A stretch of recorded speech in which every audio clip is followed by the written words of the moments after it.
शर्म नहीं आई तुझे? तूने अपने पति को इतनी बेरहमी से मार दिया और उस ड्रम में डाल दिया मारकर।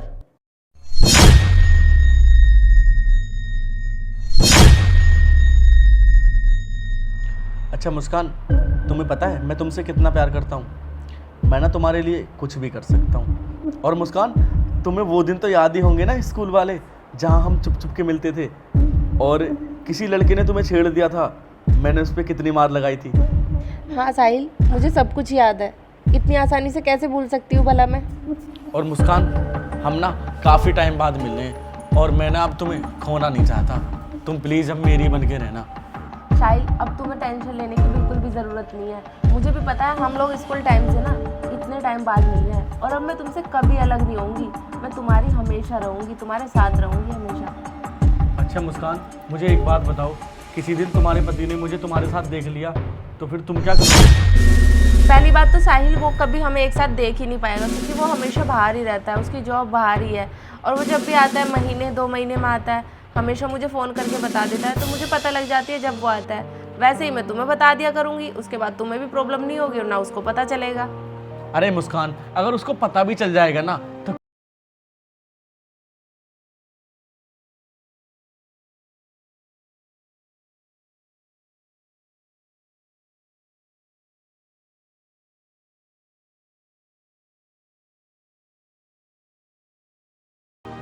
5-6 दिन बाद उसका बर्थडे है, सिर्फ वो उसके बर्थडे पे ही आएगा, उससे पहले वो नहीं आने वाला। अच्छा मुस्कान, तुम ये सब छोड़ो।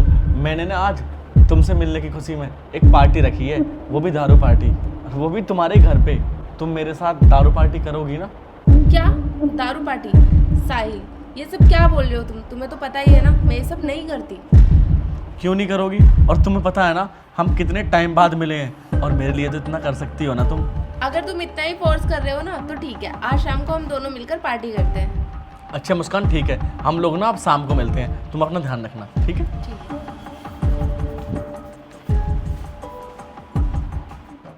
महेश,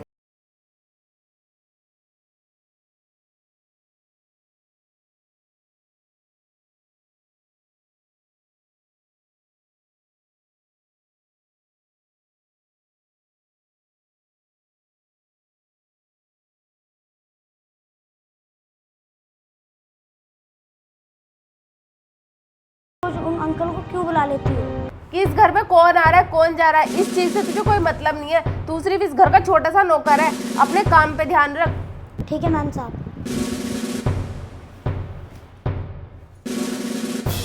मुस्कान, मुस्कान, कैसी हो? मैं तो ठीक हूँ, लेकिन तुम आज आने वाले थे, तुमने मुझे कॉल कर कर क्यों नहीं बताया? मुस्कान, मैं तुम्हें सरप्राइज देना चाहता था, इसलिए मैंने तुम्हारे पास कॉल नहीं किया। और अगर मैं तुम्हारे पास कॉल कर देता तो तुम्हारे चेहरे पर ये प्यारी सी स्माइल देखने को कैसे मिलती।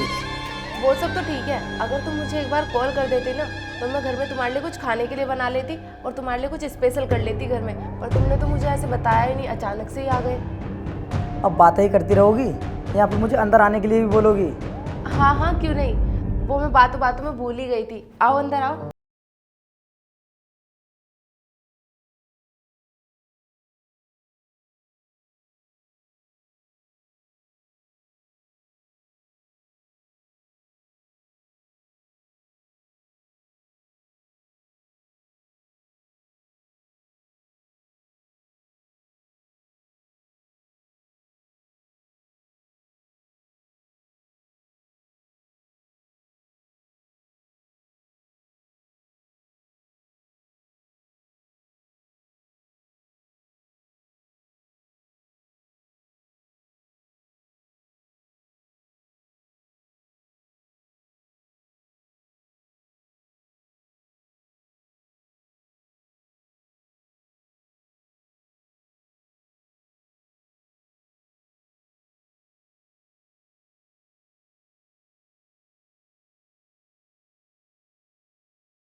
तो अब गया।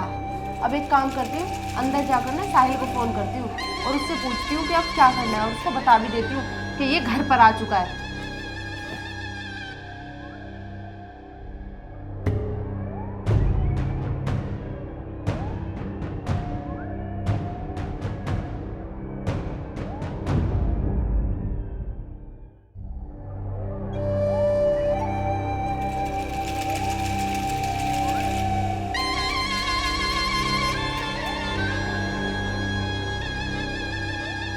अरे मुस्कान, तुम यहाँ पे हो? मैं तुम्हें वहाँ पे ढूंढ रहा था।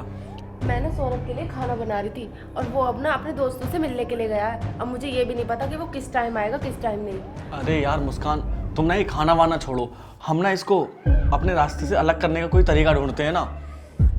इससे पहले हम दोनों के बारे में उसे सौरभ को कुछ भी पता चले, हमें उसे अपने रास्ते से ना हटाना होगा। मुस्कान, तुम चिंता क्यों करती हो? मेरे पास ना बहुत अच्छा तरीका है सौरभ को हमारे रास्ते से हटाने का। और हाँ, हम लोगों का तो डबल फायदा हो जाएगा। सौरभ की सारी प्रॉपर्टी तुम्हारे नाम हो जाएगी जब वो मर जाएगा, और उसके बाद ना उसकी सारी प्रॉपर्टी हम दोनों की, उसकी प्रॉपर्टी सारी बेच देंगे और हम ऐश करेंगे और खुल के जिएंगे अपनी ज़िंदगी, और बहुत जल्दी फिर शादी भी कर लेंगे। हाँ साहिल, तुम सही कह रहे हो। हमारा जो सपना था ना शादी करने का, वो भी हमारा पूरा हो जाएगा और हम दोनों को हमारा प्यार भी मिलेगा।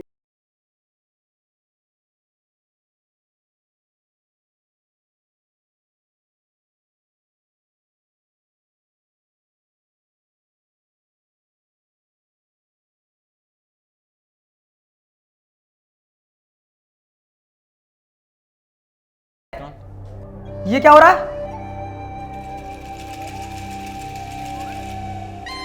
कुछ नहीं, वो इसको ना मैंने पंखा साफ करने के लिए बुलाया था। घर के पंखे ना बहुत ज़्यादा गंदे हो रहे हैं। अब मेरा हाथ तो ऊपर जाता नहीं है, मैंने इसलिए इसको बुलाया था कि पंखे साफ कर दे। मुस्कान, झूठ बोलने की जरूरत नहीं है। तुम्हें क्या लगता है तुम मुझसे कुछ भी कहोगी और मैं तुम्हारी बातों पर विश्वास कर लूंगा? देखो, साफ साफ बता दो, ये कौन है? सौरभ, अपनी जबान को ना संभाल के बात करो। तुम कहना क्या चाहते हो? मैं बता तो रही हूँ कि मैंने पंखा साफ करने के लिए बुलवाया है। रहने दो, कुछ भी बोलने की जरूरत नहीं है। अरे क्या क्या बहाने बनाओगी? अभी थोड़ी देर पहले बोल रही थी कि फैन साफ करने आया था, तुम्हारी हाइट नहीं थी इतनी कि तुम्हारा हाथ पहुंच जाता। आप बोलोगे ये इलेक्ट्रीशियन है। तुमने क्या मुझे पागल समझा है? अरे मैं तुम्हें बता तो रही हूँ ना कि इलेक्ट्रीशियन है, पंखा ठीक करने के, मेरा मतलब पंखे साफ करने के लिए आया। अब मैं समझ गया कि ये तुम्हारा कौन है। ये तुम्हारा आशिक है, और तुम्हें तो ना मैं बाद में देखूंगा। सबसे पहले इसे पुलिस के हवाले करूंगा। अभी पुलिस को कॉल करता हूं, तब पता चलेगा इसे। मुस्कान, इससे पहले ये पुलिस को बुलाए, इसको काम तो कर देते।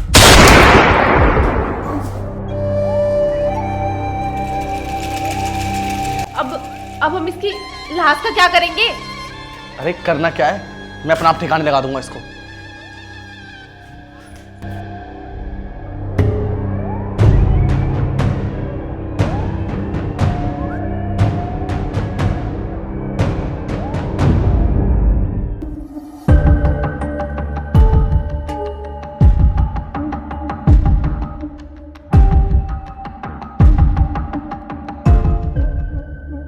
मुस्कान, अब निकलते हैं हम।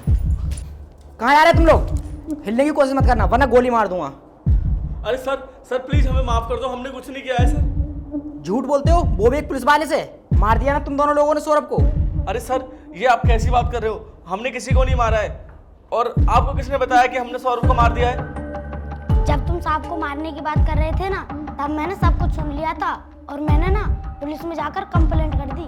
जल्दी बता दो तुम दोनों लोग, सौरभ को मार के तुमने कहाँ छिपाया है? अगर तुम दोनों लोगों ने मुझे ठीक नहीं बताया कि सौरभ को मारकर तुमने कहाँ छिपाया है, तो मैं तुम दोनों लोगों को गोली मार दूंगा। नहीं सर, प्लीज हमें गोली मत मारना, मैं बताती हूँ। सर, वो पीछे ड्रम में। शर्म नहीं आती तुझे? तूने अपने पति को इतनी बेरहमी से मार दिया और उस ड्रम में डाल दिया मारकर, जिससे कि पुलिस को पता नहीं चले कि सौरभ को कहाँ छिपाया है। तुम्हें तो ऐसी सजा मिलेगी कि तुम जिंदगी भर जेल में सड़ोगे। हेलो ऑफिसर, मैंने लोकेशन सेंड कर दी है। सौरभ की डेड बॉडी मिल गई है और इसे जल्दी से आकर फॉरेंसिक लैब भिजवा दो। और तुम लोग चलो मेरे साथ।